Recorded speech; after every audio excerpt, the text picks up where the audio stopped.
Bonjour à tous. Alors voilà, une petite vidéo pour corriger les exercices de la semaine 3 de confinement, histoire de rajouter quelques commentaires au-delà de la correction écrite que vous aurez à disposition.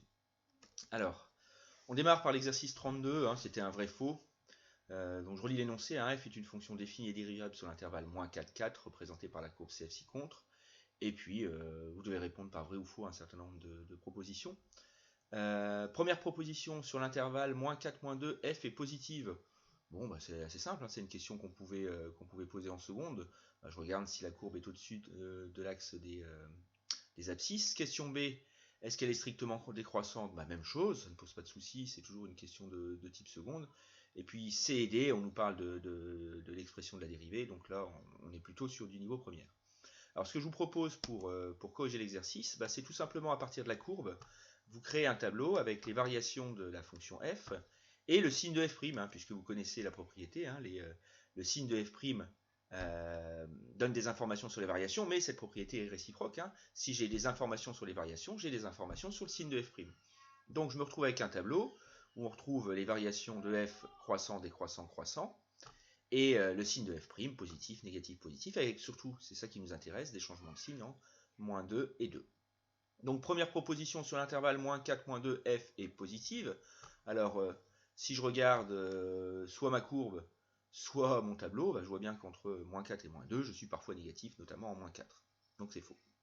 Question B, est-ce qu'elle est strictement décroissante sur -2, 2? Bon, bah, que ce soit sur le tableau ou sur la courbe, on voit bien hein, qu'elle est strictement décroissante sur l'intervalle -2, 2. Petit c, pour tout réel x de 2, 4, f' de x est inférieur ou égal à 0, et bien on va regarder la ligne f' de x.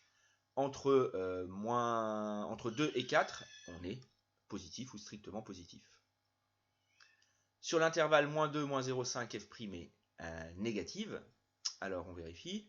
Alors nous on a l'info entre -2 et 2, hein, sur l'intervalle -2, 2 elle est négative, donc a fortiori entre -2 et -0,5 également. Voilà. On enchaîne, exercice 34. Alors là, on a à chaque fois, pour chaque exemple, deux courbes tracées. Il y en a une qui est celle de f, l'autre celle de f'. On est toujours basé sur la même propriété. Hein. Le signe de f' donne les variations de f. Donc l'idée, c'est de trouver, tiens, quelle courbe a une fonction dont le signe correspondrait, notamment au niveau changement de signe, correspondrait au changement de variation de l'autre courbe. Donc ce que je vous conseille de faire pour ce type d'exercice, c'est déjà repérer quelle valeur s'annule pour chaque fonction. Donc regardez à quel moment on a une intersection avec l'axe des abscisses. Donc si je regarde sur la première, C1 coupe l'axe des abscisses en à peu près -1,2 et 0,2. Et C2 coupe l'axe des abscisses en -0,5. Et puis regardez les changements de variation. Alors sur C2, on n'a pas de changement de variation, donc on peut se douter que c'est peut-être pas la courbe de ma fonction f, et plutôt celle de f'. Et pour C1, on a un changement de variation en -0,5. Donc on se retrouve avec une abscisse, -0,5, pour lequel il y a un changement de signe, et on s'annule pour C2, et on a un changement de variation pour C1. Ça paraît assez logique de se retrouver donc avec la courbe. Alors je vous ai fait la correction, hein. Donc pour chaque cas, j'ai considéré le signe. Alors j'en ai choisi une à chaque fois, hein, une des courbes. Et donc quel serait le signe de f' et le signe de f correspondant, ce qui me permettait d'associer chaque courbe à la fonction qui allait bien. Donc pour le premier, on en a déjà parlé. Donc a priori C2 qui est une courbe qui coupe l'axe des abscisses une fois, et C1 qui est une courbe d'une fonction qui a un changement de variation en -0,5. Bon, a priori, C2 est donc f', et C1 est f. Et associé à f, pardon. Bon, pour le B, bah, même chose. Hein, alors là, j'ai l'impression que c'est une correspondance en abscisse -1 et 1. Hein, si on regarde bien, C1 coupe l'axe des abscisses en -1 et en 1, et C2 change de variation également en -1 et 1. Du coup, bah, C1 serait associé à f', et C2 serait associé à f. Et pour le dernier, alors là c'est un peu particulier, il n'y a pas de changement de variation pour une des courbes, hein, qui est C2. Il y a quand même une valeur qui annule, donc c'est un peu particulier, mais pas de changement de variation, et C2 est strictement croissante. Ou même, oui, strictement croissante, c'est que sa dérivée devrait être positive, et C1 étant une courbe qui est au-dessus de l'axe des abscisses, assez logiquement, C1 sera f', et C2 sera associé à f. Voilà pour le 34. On continue. Alors là, 35, bon, c'était très calculatoire. Donc je vais aller assez vite, faire quelques remarques de temps en temps sur des cas particuliers, mais l'idée générale, hein, on vous explique, vous avez une fonction qui est définie dérivable sur un intervalle qui est précisé, on vous demande de calculer la dérivée, puis de dresser le tableau de variation. À mon sens, il manque une petite étape, hein, qui est l'étude de signe de sa dérivée, mais ça paraît évident maintenant qu'on l'a fait plusieurs fois. Petit a, donc on a une fonction polynôme du troisième degré, x cube moins 6x carré plus 9x moins 1. Donc certains d'entre vous m'ont posé des questions sur dériver un polynôme. A priori, la dérivation d'un polynôme ne pose pas de souci, hein, on dérive par morceaux. Donc x cube donne 3x2, 6x carré donne 6 fois 2x, 12x, donc ça fait 3x carré moins 12x, 9x donne 9 et moins 1 donne 0. On a un polynôme du second degré, f' de x, donc on étudie, hein, classique, on pose a, b et c, on calcule delta qui vaut 36. Delta étant positif, le polynôme a deux racines, vous les calculerez 1 et 3. A étant positif, le polynôme est positif à l'extérieur des racines. On peut tout traduire ça dans un seul et même tableau. Le tableau où on indique les valeurs de x, avec les valeurs charnières ou les valeurs remarquables 1 et 3.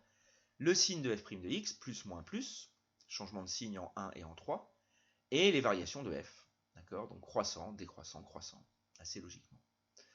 Je vous rappelle, hein, on aime bien voir les valeurs exactes, même si ça tombait juste ici. Hein, l'image de 1, l'image de 3, je les mets à côté. J'aurais pu les mettre dans le tableau ici, puisqu'elles étaient exactes. Hein, f de 1 égale 3, f de 3 égale moins 1, j'aurais pu les indiquer directement dans le tableau. On continue. Le b. Donc le b, on a une fonction dite rationnelle, hein, c'est un quotient de deux expressions affines, c'est même une fonction homographique, hein, si vous avez vu ça l'année dernière. Petite remarque sur l'ensemble de définitions, R privé de la valeur moins 2, oui, moins 2 est une valeur interdite, une valeur qui ne me permet pas de calculer g de x, hein. G de moins 2 n'est pas calculable puisque mon dénominateur x plus 2 devient moins 2 plus 2 devient nul et divisé par 0, vous savez que c'est une opération qui n'est pas possible en mathématiques. Donc c'est pour ça qu'on a notre ensemble de définitions R privé de la valeur moins 2. On verra cette valeur moins 2 qui apparaîtra dans notre tableau, hein, tout en bas en termes de valeur interdite. Bon, on dérive, hein. Alors je vous ai pas mis la rédaction, mais souvenez-vous, hein, f est de la forme u sur v, on décrit u, on décrit v, on décrit u', on décrit v', on n'oublie pas de dire que v est différent de 0, donc f est dérivable par quotient. D'accord ? Là j'ai mis directement l'expression, hein, quel que soit x appartenant à i, u'v moins uv' sur v carré, on obtient après calcul 7 sur x plus 2 au carré. On a un quotient, étude de signe d'un quotient, numérateur, dénominateur, bilan. Donc c'est ce qui se passe dans mon tableau juste en dessous. Numérateur 7, toujours positif. Dénominateur, c'est un carré, alors il est toujours positif, il est nul, attention, en moins 2. Alors pour l'instant, ce n'est pas des valeurs interdites, puisque je ne divise pas par 0. Hein. Ici, x plus 2 au carré, quand je remplace x par moins 2, ça vaut 0. Par contre, à partir du moment où je m'intéresse au signe de g' de x, j'ai la division. Hein. Oui, j'ai appelé ça f', attention, il y a une petite erreur. C'est bien g'. 7 divisé par x plus 2 au carré, quand x plus 2 au carré est nul, on a une valeur interdite. Par contre, au niveau des bilans de signes, c'est pas très compliqué. Positif, puis positif. Et donc, on est strictement croissant, strictement croissant. Ici, ça paraît difficile de mettre les images puisqu'on est sur des valeurs qui n'existent pas. L'image de l'infini, c'est compliqué. L'image d'une valeur interdite, c'est compliqué. Donc ici, attendez la terminale. Hein, vous aurez ce qu'on appelle les calculs de limite. Hein, vous pourrez noter des choses au niveau des extrémités de la flèche. Mais pour l'instant, on laisse le tableau de cette manière-là. Le C. Une fonction h qui a x associe x moins 1 sur x. Hein, la dérivée, pensez à mettre sur le même dénominateur, même si faut avouer que l'expression 1 plus 1 sur x, alors attention, hein, moins 1 sur x que je dérive, ça donne moins 1 sur x2, hein, le moins reste, et 1 sur x donne moins 1 sur x2, donc moins donne plus, hein, c'est pour ça que j'ai été un peu plus vite dans ma correction. Je mets au même dénominateur, histoire d'avoir un quotient, de pouvoir faire un tableau de signes bilan. J'oublie pas la valeur interdite en 0, ici, hein, R privé de 0, vous voyez ici. Et à nouveau, je suis positif, donc strictement croissant. Le D. Bon, un petit peu d'expression racine carrée. Hein. K qui a x associe moins 2 racine carrée de x plus 1. I égale 0 plus l'infini 0 exclu. Alors, racine de x, a priori, est définie sur... Enfin, la fonction racine carrée est définie sur 0 inclus plus l'infini, mais on se souvient que lorsque je la dérive, j'ai ma racine carrée qui arrive au dénominateur. On le voit juste en dessous d'ailleurs. Ce qui fait que, comme le racine de x arrive au dénominateur, x ne peut être égal à 0, et donc c'est pas illogique d'avoir exclu le 0 de l'intervalle grand I. Donc la dérivation, le 1, s'efface, hein, 1 donne 0, et puis moins 2 fois dérivée de racine de x, 1 sur 2 racine de x, on simplifie les deux, il reste moins 1 sur racine de x, tableau bilan, moins 1, racine de x avec un 0 ici, donc une valeur interdite qu'on retrouve ici puisqu'on divise, moins par plus donne moins, strictement décroissant. Même chose, hein, que ce soit sur l'exemple du C ou du D, on ne peut rien mettre ici puisqu'on est sur des valeurs qu'on ne peut pas calculer. Enfin, l'image d'un 0 ou l'image de l'infini, pour l'instant, vous ne savez pas trop ce que c'est. L'image d'une valeur interdite. Bon, pour le dernier, à nouveau, hein, alors ici, attention, c'est un peu particulier. On a, si on devait donner la forme de L, on est de la forme U fois V plus W. Sachant que le W étant une constante, quand je vais dériver, elle va disparaître, hein, plus 1 donne 0. Par contre, ici, j'ai bien un produit. Donc au niveau rédaction, c'est U'V plus UV', hein, d'accord? En appelant U la fonction qui a x associe x, et V la fonction qui a x associe racine de x. Bon, même chose, on aurait pu conclure assez rapidement, mais malgré tout, j'aime bien mettre en forme, hein, ça permet de revoir la mise au même dénominateur, la simplification des racines carrées. On nous trouve finalement quelque chose qui est assez sympathique, 3x sur 2 racines de x. Alors, j'ai décidé pour le dernier, vous verrez que dans les exemples d'après, j'ai fait un peu pareil aussi. On peut aussi rédiger différemment la conclusion. On vous demande une étude de signes et en déduire les variations. Une étude de signes, par moment, c'est évident. Ici, on peut utiliser des arguments littéraires, on n'est pas obligé de faire un tableau, hein. J'ai un numérateur 3x qui est strictement positif. J'ai un dénominateur 2 racine carrée de x qui, de façon évidente, est aussi strictement positif. Je peux donc en déduire que L' de x est strictement positif. Et donc en déduire que L est strictement croissante sur 0 plus l'infini. Et j'ai répondu à ma question, j'ai pas eu besoin de faire un tableau de variation. Parfois c'est intéressant, ça peut être visuellement plus expressif d'utiliser un tableau de variation, et puis de voir aussi le passage du tableau de signes de f' de x au tableau de variation de f, mais c'est pas obligatoire, hein, la preuve ici. D'ailleurs, sur l'exercice 36, hein, qui était vraiment du même genre, pour les deux premiers, je vais faire de la même manière un peu plus rapidement. Pour le A, on a à nouveau une fonction polynôme du troisième degré. Quand je dérive f' de x égale polynôme du second degré, 3x carré moins 6x plus 4. Hein, x cube donne 3x2, moins 3x carré donne moins 3 fois 2x, donc moins 6x, et 4x donne 4. Intervalle de définition c'est R, il n'y a pas de valeur interdite. Bon, polynôme du second degré, on est parti. A, B, C, delta négatif. A, on est dans le cas particulier où delta est négatif. Comment je conclus? Eh bien, normalement, c'est plus rapide, mais souvent vous bloquez dessus, donc essayez de vous en souvenir. Quand delta est négatif, le polynôme n'admet pas racine, première remarque. Il est donc du signe de A, et ici donc positif. Okay, donc directement, quel que soit x appartenant à f' de x est strictement positif, f est donc strictement croissante sur R. Le suivant, à nouveau une fonction homographique, hein. Je ne rentre pas plus dans le détail, on va aller un peu plus vite, hein. Je dérive, hein, u'v moins uv' sur v carré, j'obtiens quelque chose d'assez sympa, 3 sur x plus 1 au carré. Même chose, le signe est évident au numérateur, 3 est positif. Au dénominateur, x plus 1 au carré est strictement positif puisque x n'est pas égal à moins 1. Je peux en conclure que g' de x est strictement positif quel que soit x appartenant à i, et donc g est strictement croissante sur R privé de moins 1. Le C, alors on a un polynôme du quatrième degré, un peu particulier puisqu'on n'a qu'un terme en x4 et un terme en x3, ensemble de définitions CR. La dérivée, souvenez-vous de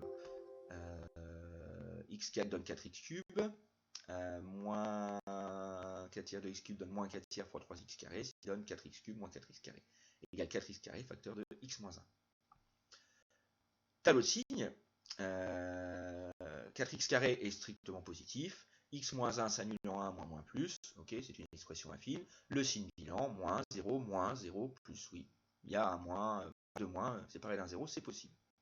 Ok, oui, donc 4x carré, hein, c'est 4 fois la fonction carrée qui est 0, et toujours ici. Variation des strictement décroissants, je me suis permis de mettre ma valeur image qui est 0. L'image moins 1 est en matière, attention, c'est bien h net. Le D, retrait 5 au-dessus, 5 sur x, x rectin, pardon. Alors là, oui, j'ai détaillé la relation.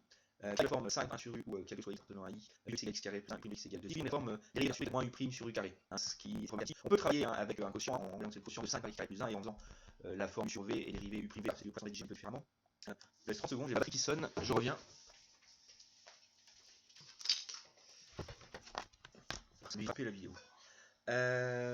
Alors oui, donc je disais, on est de la forme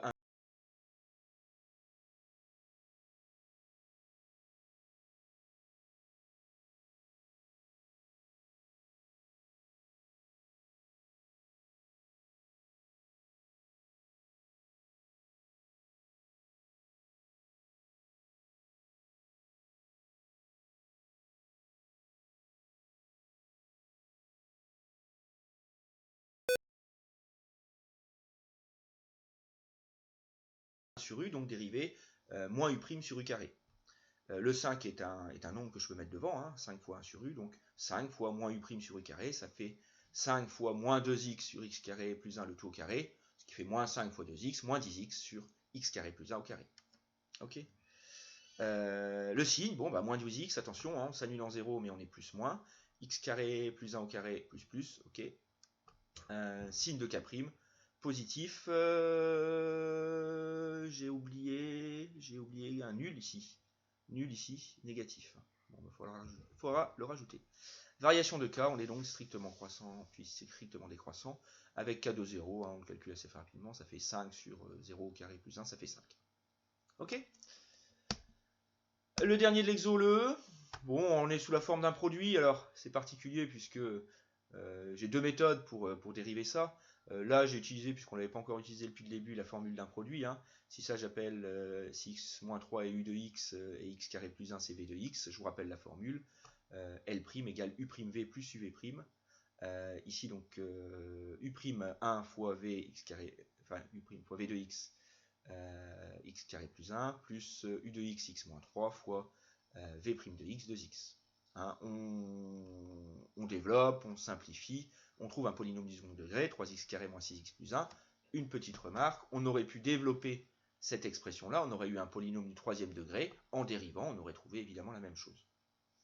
Bon, bah c'est parti, hein. Petit a, petit b, petit c, discriminant égale 24, delta est positif, le polynôme admet deux racines. Bon, il se trouve qu'ici les racines voilà, se simplifient pas trop, mais bon, on peut l'écrire comme ça, hein. 1 moins racine de 6 sur 3. J'ai un peu simplifié quand même ici, mais sinon si vous laissez ça, il n'y a pas de souci, hein. 6 moins racine de 24 sur 6. Voilà pour x1, x2. A étant positif, le polynôme est du signe de A, donc positif à l'extérieur des racines. Je peux en déduire le tableau de signes de f' de x, moins plus moins avec des changements au niveau des deux racines. Les variations, là j'ai tout intérêt à mettre l'image de x1 à l'image de x2, hein, x1 et x2 étant les deux racines, parce que sinon ça va être un petit peu lourd sur mon tableau. Et puis là je me suis pas embêté, vous voyez, j'ai mis sur le côté la valeur approchée des deux valeurs, c'est toujours intéressant. Une petite remarque, tiens, j'aurais pu faire avant, mais je fais sur ce tableau-là. Essayez de regarder quand vous avez fait vos calculs. Ah oui, il y a deux remarques d'ailleurs. Bon, quand vous avez fait vos calculs, vérifiez que tout reste cohérent. Je suis bien croissant jusque moins 2,9, puis je décroît et je diminue pour arriver à moins 5,088. Si les valeurs qu'on retrouve à droite ne sont pas cohérentes avec les variations, dites-vous, vous êtes peut-être trompé quelque part. Ma deuxième remarque, c'est vrai que j'aurais dû vous en parler avant, très souvent, hein, quand vous démarrez l'enchaînement des tableaux de signes de f' de x, puis tableau de variation de f, souvent, quand vous devez calculer les images, bah parce que vous avez calculé f' un petit peu plus haut, ou L' en l'occurrence ici, pardon, c'est L. Hein. J'ai un peu de mal avec les dénominations des fonctions. Donc oui, quand vous devez calculer les images, vous avez tendance à ne pas utiliser la fonction, mais sa dérivée. Donc au lieu de faire L de x1, vous feriez L' parce que c'est un calcul que vous avez fait récemment. Et là, vous allez avoir des valeurs complètement fausses. Donc faites attention à ça. Ça c'est tout qu'on retrouve assez régulièrement, même en terminale, hein, quand vous en avez fait pas mal. Voilà, vous oubliez que c'est bien les images par f et pas par f', dans la dernière ligne du tableau. Alors, le 37, le vrai-faux, à partir du tableau de variation. Bon, je vais aller assez rapidement, parce que ça ressemble un peu à l'exo, les deux premiers exos au début, où on avait les variations et non les diviser le signe. Donc c'est la première chose qu'il faut faire pour traiter ce genre d'exercice, c'est vous avez le tableau de variation, vous en déduisez le signe juste en dessous. À partir de là, vous allez pouvoir répondre ou non aux questions. Je suis assez étonné par l'énoncé, puisque c'est vrai-faux ou ne peut pas répondre, en fait, cet exercice. Vous allez voir qu'il y a des questions sur lesquelles on n'a pas les informations pour répondre. Alors, les premières questions, en fait, c'est des questions que je vous ai posées. J'ai pas eu tout le monde en seconde l'année dernière, mais c'est des questions de seconde, quoi. À partir d'un tableau de variation, comparer des images, faut regarder dans quel intervalle on se situe, et puis est-ce qu'on est croissant ou décroissant. Bon, pour le premier, petit a f de moins 2 est strictement inférieur à f de moins 1, c'est vrai, hein, regardez sur l'intervalle moins l'infini moins 1, moins 2 est ici, est avant moins 1, et puis on est strictement croissant, donc les images sont dans le même ordre, hein, moins 2 plus petit que moins 1, donc f de moins 2 plus petit que f de moins 1. Je vais justifier en parlant de la stricte croissance de la fonction sur moins l'infini moins 1. Pour la deuxième, f de 0 strictement inférieur à f de 2, on regarde, c'est faux, hein, puisque ici on a une fonction qui est strictement décroissante entre moins 1 et 2, donc les images sont dans l'ordre opposé, donc f de 0 aurait dû être strictement supérieur à f de 2. Pour le dernier, f de moins 3, bah, si je me place en moins 3, je suis ici. Si je me place en 4 pour f de 4, je suis ici. Et là, bah, clairement, on ne peut pas répondre puisque f de moins 3 va être plus petit que 5, c'est tout ce qu'on peut dire. Alors j'ai mis entre moins l'infini et 5. F de 4 va être plus grand que moins 3 demi. Bah ouais, les intervalles d'image, moins l'infini 5 et moins 3 demi plus l'infini, se croisent. Donc on ne sait pas du tout, hein, est-ce qu'on pourrait avoir tous les résultats possibles. L'image de moins 3 pourrait être plus grande, égale ou plus petite que l'image de 4. Donc on ne peut pas répondre. Voilà, c'est pour ça que je vous disais que l'énoncé était étonnant, qui ne propose pas ça. À moins que je me sois trompé quelque part, mais j'ai pas l'impression. Bon, pour le petit d, bah pareil, c'est une question qu'on pourrait poser en seconde. Hein. Si x est entre moins 1 et 2, donc on regarde notre tableau entre moins 1 et 2, est-ce que les f de x sont entre moins 3 demi et 5? Bah, la réponse est oui, et évidente sur le tableau. Alors j'ai justifié en rappelant que, en lisant finalement les variations à partir d'un tableau, f est donc décroissante sur moins 1, 2 à valeur sur moins 3 demi, 5. On arrive sur les questions un peu plus premières. Hein. La dérivée de f s'annule pour x égale 2. Bah oui, on a un changement de variation, donc on s'annule. F' de moins 1 égale 5, bah F' de moins 1 égale 0, c'est faux. F' de x strictement positif sur moins 1, 2, bah moins 1, 2, F' de x est négatif ou nul, ou strictement négatif, car f est strictement décroissante, hein, c'est ce que j'ai mis comme argument. Puis même chose, F' de x inférieur ou égal à 0 entre moins 10 et moins 1, c'est-à-dire ici, bah non, elle est positive parce que la fonction est croissante. Ou strictement positive parce que la fonction est strictement croissante, mais l'un ou l'autre des arguments suffisait pour dire que c'était faux. Voilà pour le 37. Le 39, bah pareil, hein, ça ressemble, au lieu de mettre les courbes sur un même graphique, là ils en ont mis une qu'ils appellent F en bleu, et puis 4 en rouge qui sont susceptibles d'être courbes de la fonction F'. Donc la bonne méthode consiste à établir le tableau de variation de la fonction qui est donnée à partir de la courbe bleue, hein, le tableau de variation de F, et d'en déduire le tableau de signe de F' de x. Et à partir de là, bah, on va repérer laquelle fonctionne, laquelle peut être associée à la courbe. Voilà, donc voilà, tableau de variation. Donc je suis croissant, décroissant, croissant, changement de signe en moins 2, 2.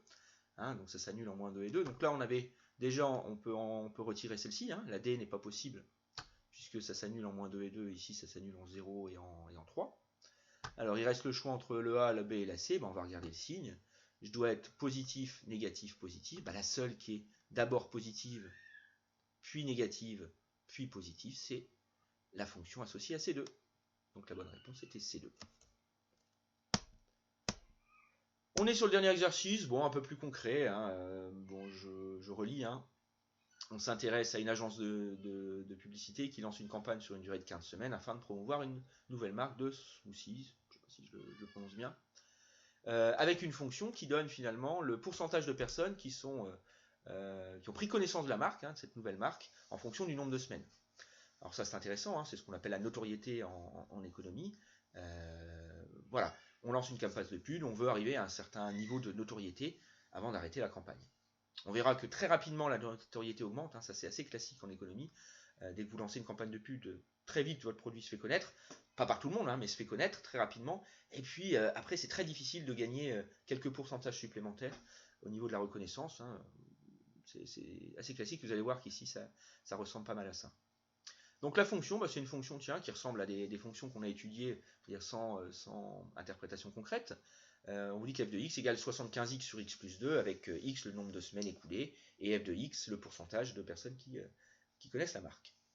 On remarque qu'on prend l'intervalle 0,30, alors on aurait pu prendre 0,15 mais on verra plus tard qu'on va essayer d'aller au-delà de 15. 0,30, vous remarquez qu'on commence à partir de 0 puisque évidemment on ne peut pas avoir de semaine négative. Ça nous arrange parce que quand vous regardez le dénominateur de la fonction, on est sur une expression x plus 2 avec une valeur qui annulerait cette expression de moins 2 et donc une valeur interdite en moins 2. Pas de souci, notre ensemble de définition est à partir de 0. Bon, à partir de là, les questions sont à la fois concrètes et un peu techniques.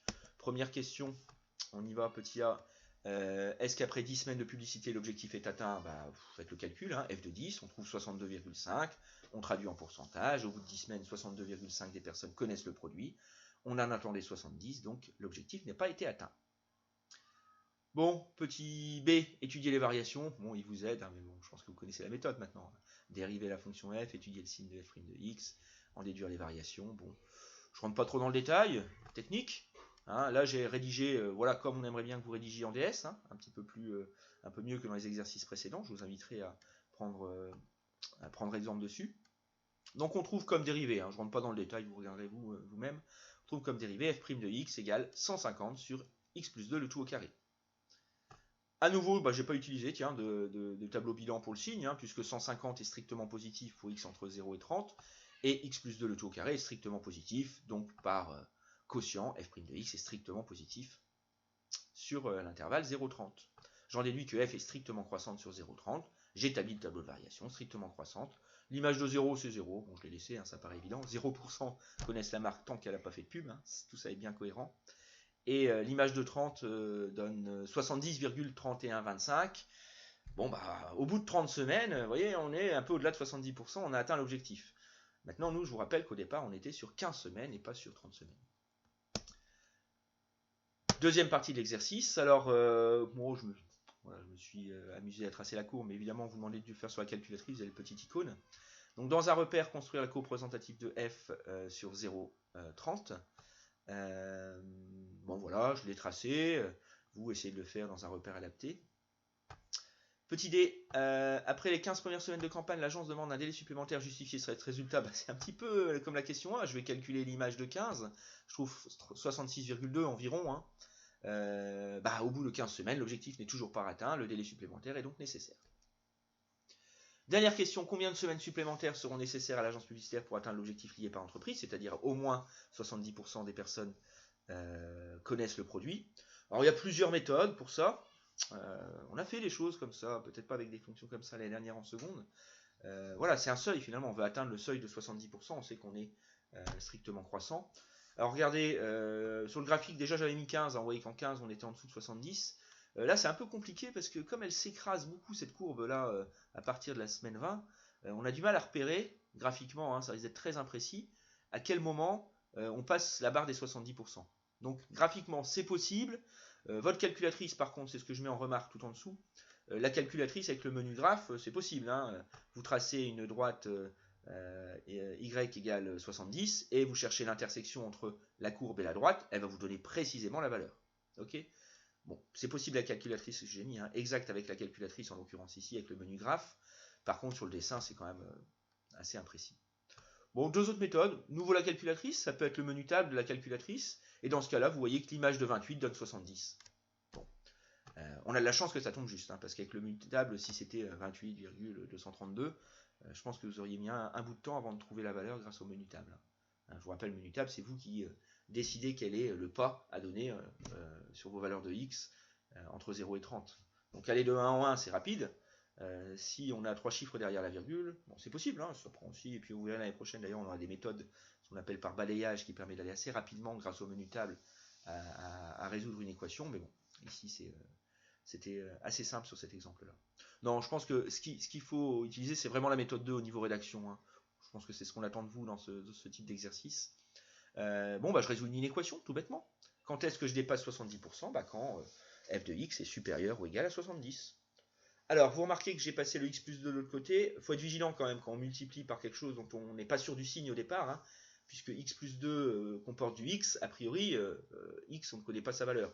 Sauf que, d'après l'énoncé, hein, x est plus grand que 30, donc est plus grand que 0, donc forcément x plus 2 est positif. C'est la petite remarque que j'ai mis à droite. Hein, je vous rappelle que si on multiplie par un nombre négatif, on est obligé de changer le symbole d'inégalité. Donc cette petite remarque est quand même la bienvenue ici. Pardon.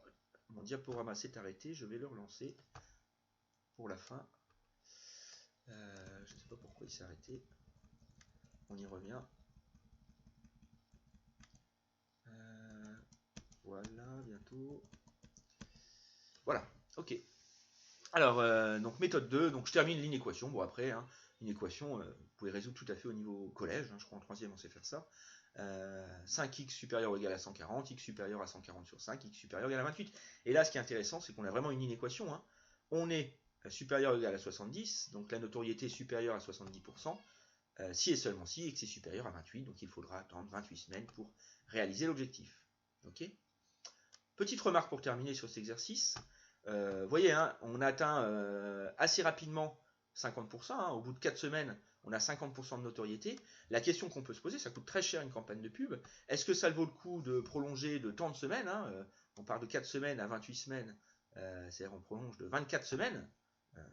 J'imagine qu'au niveau coût, c'est beaucoup pour gagner 20% de notoriété. À quel moment s'arrêter? Là, on a dit on veut qu'il y ait 70%, mais peut-être qu'en voyant que la courbe s'aplatit assez rapidement, j'imagine qu'il faut, on pourrait arrêter peut-être la campagne de pub et puis